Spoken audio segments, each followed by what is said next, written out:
একটা ছেলে যদি খুনি হয় বা চোর হয়, ডাকাত,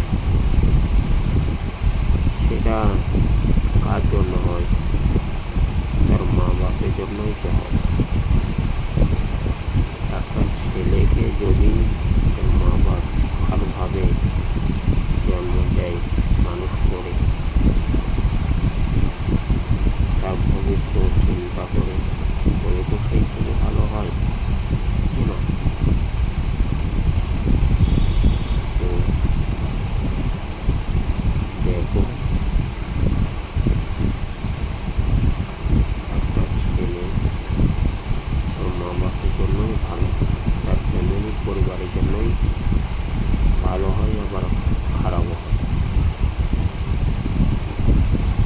একটা ছেলে খুব ধনী, ডাকাতি, একটা ছেলে প্রতিদিন একটা করে মানুষ খুলব, আর টাকা পয়সা সোনা দানা নিয়ে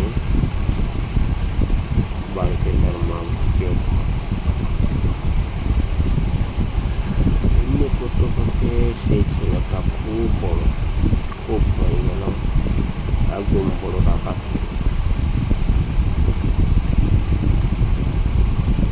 একদিন গাছতলায় বসে আছে, ভোর দুপুরে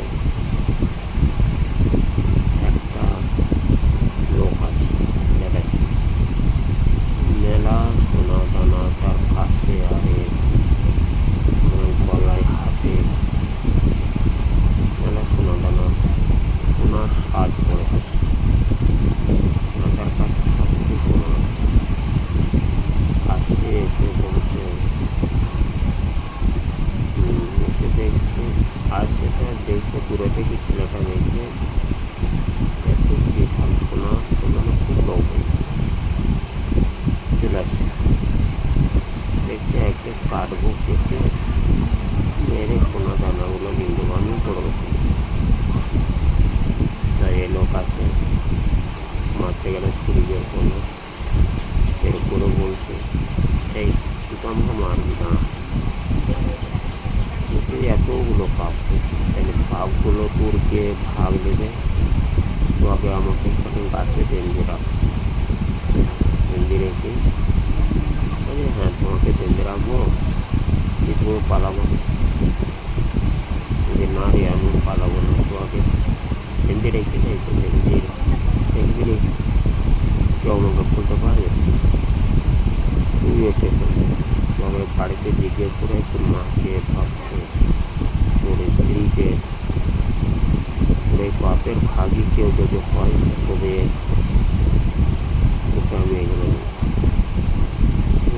সবাই তো হবে। আমি যাদেরকে খাওয়াইছি তারা তো আমার বাপের ভাগই হবে। তখন সেই ছেলেটা বাড়ি গেল, বাড়ি গিয়ে দেখলো, মাকে জিজ্ঞেস করলো, মা বলছে, আমি তোমাকে 10 মাস 10 দিন গর্ভে ধারণ করেছি, মুখে দুধ খাইয়ে মানুষ করেছি। তুমি আমাকে যদি, আমাকে কীভাবে খাওয়াইছো আমি জানি না। বাপের কাছ গেল, বাপে কথা বললো, আমি তোমাকে মানুষ করেছি, খেতে খুঁটে পেটে ধরেছি, বাপে কথা।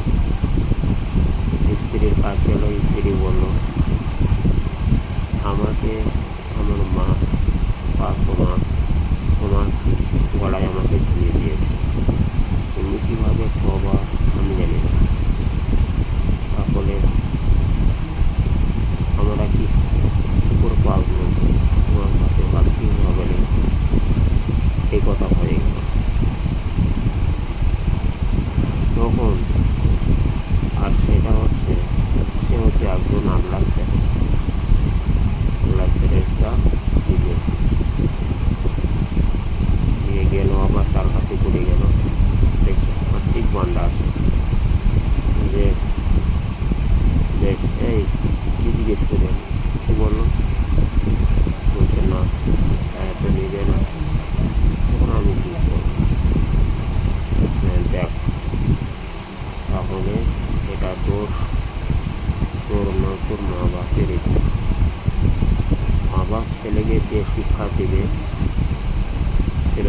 শিখাই করবে, তাই না? তো এইরকম দুনিয়ায় অনেকে আছে, অনেকে অনেক ভাষা, অনেক